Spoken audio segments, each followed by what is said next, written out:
네, 안녕하세요. 여러분들의 구독과 좋아요로 이 채널이 유지되고 있습니다. 네, 영상 속도는 1.5배를 추천드리고요. 항상 구독자님, 멤버십 회원님들에게 감사하다고 말씀을 드리면서 자, 이번에 이제 이더리움 이야기를 좀 더 풀어보려고 하는데요. 이 이야기만 잘 들어보셔도 괜찮을 것 같습니다. 네, 최근에 이제 동향 추이를 보게 되면 120K에 이제 거의 가까워지다 보니까 이제 한 구독자님께서 너 생각이 좀 바뀐 거 있냐? 라고 이제 물어보신 것 같습니다. 네. 7월이 지금 제가 녹화 찍고 있는 시점이 11일 기준점으로 녹화를 찍고 있다 보니까 아무래도 이 가격대만 유지를 잘 해주고 간다라고 하면은 아마 제 생각하는 형태에서 좀 수정이 이루어질 것으로 보여집니다.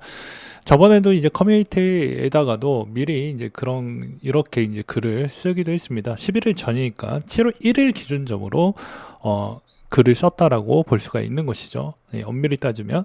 그래서 7월 달에 분위기 나쁘진 않을 것 같다. 늦어져도 어차피 금리나 한번 하든 안 하든 어차피 나중에 할 것이고, 그 다음에 미국 전체 지수가 최고점을 갱신을 했기 때문에 7월 달 좀 나쁘지 않을 것이다 라고 했는데, 이제 덩달아 좀 좋은 흐름을 보여주고 있고, 알트코인들도 더 좋은 흐름을 보여주고 있는 실정입니다. 그러면 왜 이런 방향성이 갑작스럽게 나왔을까요? 그렇지는 않고요. 오늘 제가 따로 한번 집중력 있게 분석을 좀 해보았는데요. 최근 동향은 저는 이렇게 좀 보고 있는 실정입니다. 현재 시점에서 스테이블 코인의 전체 비중은 그렇게 많이 늘어나진 않았습니다. 오히려 USDC 관련되어져 있는 규제와 이런 부분이 많이 나왔는데 실질 발행은요, 11일 기준점으로 USDC 발행 비중이 좀 더 많이 늘어났을 뿐이고요. 전체적인 범주도 태도도 그렇게 많이 늘어나진 않았습니다.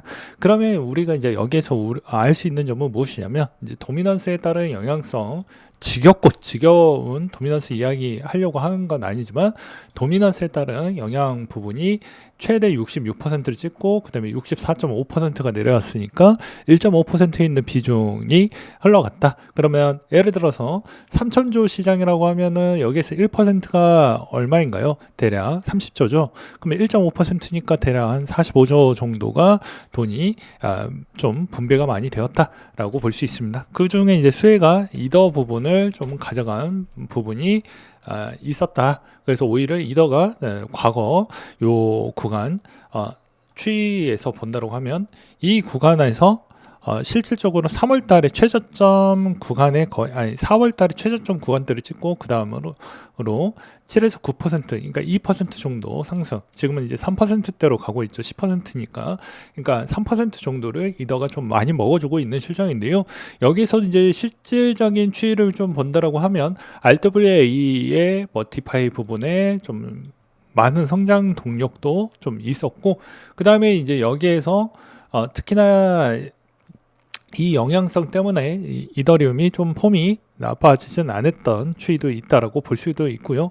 그 다음으로 이제 그냥 CEX 기반으로만 본다라고 하면 이제 랜딩 시장을 좀 볼 필요성이 있습니다. 랜딩 시장 추이를 볼 때도 어떻게 좀 볼 수가 있냐면, 전체적인 있는 기반 추이에서도 아베가 좀 더 성과가 잘 나왔던 추이를 볼 수가 있어요. 이 말의 의미는 아베의 따른 메리트가 좀 있었습니다. 예, 과거에 3월달 기준점으로 해서 새로운 프로젝트 MMF, 그러니까 머니마켓 펀드에 있는 자금을 최대한 스테이블 코인 유동성으로 활용할 수 있는 솔루션을 만들어 주겠다라고 하니까, 어떻게 보면 접근성과 어떻게 보면 접점이 상당히 좋아진 부분이라고 볼 수 있고요. 그 다음에 이제 새 프로젝트 호라이즌 관련되어서 토큰 발행을 안 하겠다라고 있습니다. 과거에 이제 토큰이 생성되면 아베 다워에서 15% 수익을 나눠 갖는 내용이 좀 있다 보니까 이게 논란이 되기도 했습니다. 왜냐면 이제 아베에 있는 토큰의 희석 때문에 있었죠. 근데 이런 측면에서 엄밀히 따지면 이 이후 때 추이에서 더 급격하게 늘어났던 이유는 저는 오히려 발행 규모도 좀 적고 하다 보는데, 실질적으로 보게 되면 이더리움이 가격이 어느 정도 박스권에 갇히다 보니까 이더에 있는 랜딩을 좀 더 갖다 썼다라고 저는 보는 입장입니다. 그럼 왜 갖다 썼을까요? 라고 이제 물어보실 것 같은데요. 왜 갖다 썼을 것 같습니까? 그냥 간단한 거죠. 예, 저번에 제가 이걸 왜 정리를 했겠습니까? 자, 여러분들은 아무도 안 알려주는 부분을 그냥 오늘 맛보기로만 이야기를 하겠습니다. MSTR 관련되어져 있어 여기에서 레버리지만 쓰는 기업으로만 알고 있긴 하지만 나머지에 있는 기업들은 이제 어떤 방향으로 흘러가고 있습니까? 마찬가지로 알트코인 안에서도 네, 솔라나와 그 다음에 이더가 레버리지를 쓰려고 하는 기업들이 이번에 탄생을 하고 있습니다. 근데 탄생을 하고 있었을 때 여러분들이 여기서 조금 더 눈치가 빠르신 분들이 이미 캐치를 했었을 건데, 그러면 당장 이 말을 했으면 그 프로젝트를 좀 만들어지는 그 시간까지는 필요할 거잖아요. 그러면 그때까지는 좀 기다려 볼 필요성이 있습니다. MSTR도 마찬가지로 MSTR을 미리 알고 계셨던 분들은 얘네들이 하겠습니다라고 처음 했었을 때는 상당량 시간이 좀 걸린 뒤에 그 프로젝트를 진행을 했습니다. 레버리지를 쓰기 위해서는 쉽게 쓸 수 있는 그런 게 아니라 조금 더 치밀하게 전략을 잘 짜가지고 돌려야지만 회사를 계속적으로 장기적으로 영속적으로 운영을 할 수 있게끔 한다라는 것이죠. 마찬가지로 나머지 기업들도 똑같습니다. 그러면 여기에서 우리가 알 수 있는 거는 저번에 우선주 3개로 인해서 대충 뭐라고 했습니까? 한 3만 개에서 5만 개 정도, 지금 기억이 가물가물한데 아마 대략 5만 개 정도를 살 수 있을 만한 능력을 갖추고 있다라고 이야기를 많이 했죠. 그러면 여기에서 우리가 알 수 있는 것은 나머지 기업들도 거의 컨트롤 CV를 한다라고 하면 마찬가지로 이더에 있는 가격하고 솔라나에 있는 가격 추이가 어떻게 되겠습니까? 지금에 있는 가격이 어느 정도 하방을 지켜줄 수 있고 레버리지를 갖다 써준다라고 했으니 그만큼에 있는 가격 하한선은 지켜주면서 올라갈 수 있는 가능성은 존재를 하게 될 겁니다. 그러면 이제 이 프로젝트를 시행하는 시점이 중요하겠죠. 그럼 시행하는 시점 대비해서 MSTR도 오르고 비트코인도 올라갔던 추이를 볼 수 있습니다. 그러면 과거에 누가 사준다 했는데 쥐꼬리만큼 사줬던 추이에 있는 거에 우리가 무슨 호재성이다 뭐다 맨날 썰레 뭐 그런 유튜버 분들이 이렇게 막 이야기를 많이 하는데, 실질적으로 구매가 가장 많이 해줄 수 있을 만한 쪽은 이런 기업들이 직접 알트코인을 매입하려고 하는 시점이라고 생각을 합니다. 그게 이제 하반기 컨퍼런스 콜에 이제 조만간에 나오게 될 것인데요.